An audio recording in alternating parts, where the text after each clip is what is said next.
Good morning friends, हमारे YouTube channel में आपका स्वागत है। हम आज हमारी टीम द्वारा कल रात को 2 सांप रेस्क्यू किया गया था। पहला है ये कॉमन करैट और ये दूसरा है सैंड बुआ, कॉमन सैंड बुआ। तो आज हम इसे वाइल्ड में रिलीज़ करने जा रहे हैं। ये कॉमन करैट जो है काफ़ी हाईली वेनेमस होता है। कॉमन करैट हिंदी में बोला जाता है मतलब इंग्लिश में कॉमन करैट, हिंदी में करैट सांप और इंग्लिश में बंगारस कैरेलियस। इसे पूरे भारत में लोग करैत के नाम से ही डरते हैं क्योंकि काफ़ी रात में निकलता है ना, क्योंकि काफ़ी हमारे भारत की आबादी जो गांव में रहती है वो ज़मीन पे सोते हैं। तो ये रात में जब एक्टिव होता है, अपने शिकार को खोजने निकलता है, तो उनके बेड में आ जाता है। वो ज़मीन में सोए रहते हैं, तो उनके द्वारा उतना समय बाइट हो जाता है तो रात सुबह तक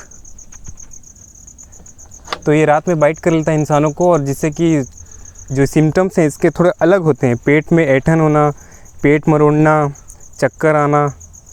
और इसका आइडेंटिफाई करने का तरीका है, ये ब्लैक बॉडी में उसके सर के थोड़ा पीछे से आपको डबल बैंड जाते हुए दिखाई देंगे, जिससे कि आइडेंटिफाई हो जाएगा कि ये कॉमन करैत है। और एक ऐसा एक मिलता जुलता स्नेक आता है जो होता है वुल्फ स्नेक, पर वो ब्राउन में रहता है, वो वाइट स्ट्रिप रहता है। कई लोग उसे भी करैत समझ लेते हैं क्योंकि वो कॉमन करैट की मिमिक्री करता है।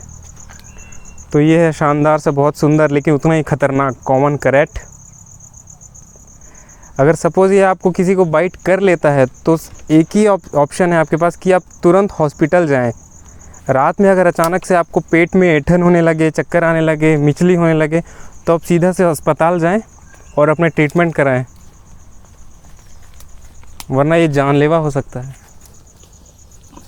तो देखा दोस्तों आपने किस तरीके से ये हाइड हो गया है। ये दिन के समय ऐसे ही छुप कर रहते हैं, चूँकि ये नॉक्टर्नल होते हैं, तो इस समय अपने लिए कोई हाइड आउट तलाश रहा है जहाँ पर ये इजीली छुप कर रह सके। और इसके आहार में ये कुछ भी खा सकते हैं। इनको रसल्स वाइपर तक को खाते देखा गया है। इनका वेनम इतना पोटेंट होता है कि रसल्स वाइपर को भी पैरालाइज कर दे। और आप अगर ज़मीन पर सोते हैं, जो कि अवॉइड करना चाहिए, लेकिन अगर नहीं हो पाता तो कई बार आप ये कोशिश करें कि मच्छरदानी लगा कर सोएं अगर आप ज़मीन पर सोते हैं तो। चलिए अब हम हमारे रसल्स बोआ को रिलीज़ करते हैं। तो दूसरा जो सांप है हमारे पास, ये रफ स्केल सैंड बोआ या कॉमन सैंड बोआ, साइंटिफिक नेम है एरिक्स कॉनिकस। इसे भी हम कुछ डिस्टेंस में रिलीज़ करने जा रहे हैं ताकि कॉमन करैट का इसके साथ फाइट ना हो जाए, बेचारे में मारा जाएगा। तो देखो काफ़ी शानदार, काफ़ी बड़ा रफ स्केल सैंड बोआ। दोस्तों हम इसको हाथ से इस बार नहीं उठाने वाले हैं क्योंकि हमने इसको जिस एरिया से निकाला था वो थोड़ा सा गंदा था। घर की गंदगी जिस पाइप से ड्रेन आउट होती है, हमने इसको वहाँ से निकाला था हमारी टीम ने कल रात को, इसलिए इसको हाथ से हम टच नहीं करने वाले हैं। हालांकि हमने इसको वॉश कर दिया था, लेकिन फिर भी ख़तरा तो इन्फेक्शन का बना ही रहता है। तो अभी ये शांत पड़ा हुआ है क्योंकि थोड़े से आज बादल भी छाए हुए हैं। तो इसको थोड़ा हिंच करके देखते हैं ये आगे बढ़ता है कि नहीं। तो एक लकड़ी का छोटा सा टुकड़ा, देखिए इतना भारी है, लकड़ी का टुकड़ा भी टूट जा रहा है।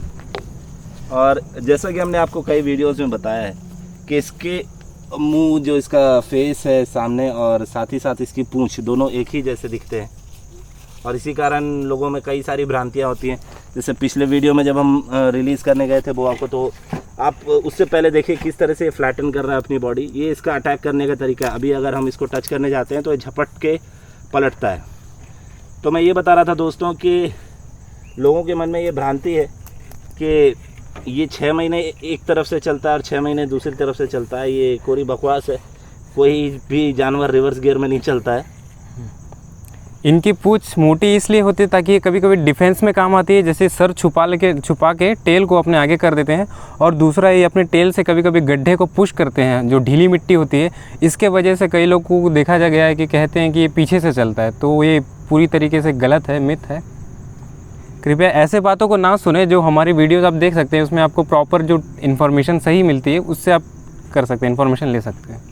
और एक इसके चलने का तरीका जो बताया आपको हमने कि ये कर्व्ड होके नहीं चलता है, स्ट्रीमलाइंड पैटर्न में चलता है, क्योंकि इसकी बॉडी का शेप एकदम वैसा ही होता है। हेविली बॉडीड होते हैं, इस कारण इनको कर्विंग मोशन नहीं मिलता।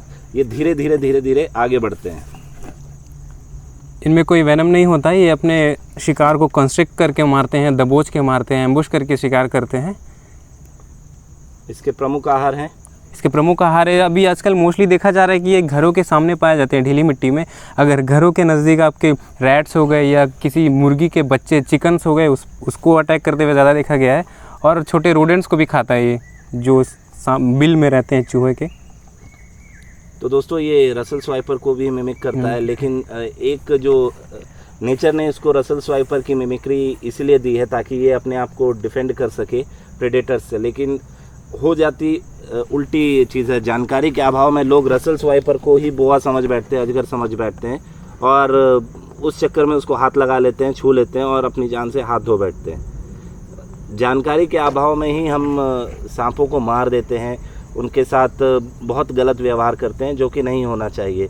आप सांपों को मारें, सांपों को नहीं मारें, माफ़ करें, आप सांप के डर को मारें, सांपों को नहीं मारें। अगर आपके घर पर सांप निकलता है तो आप हमारी टीम के किसी भी सदस्य को कॉल कर सकते हैं, सभी का नंबर डिस्क्रिप्शन बॉक्स में दिया हुआ है।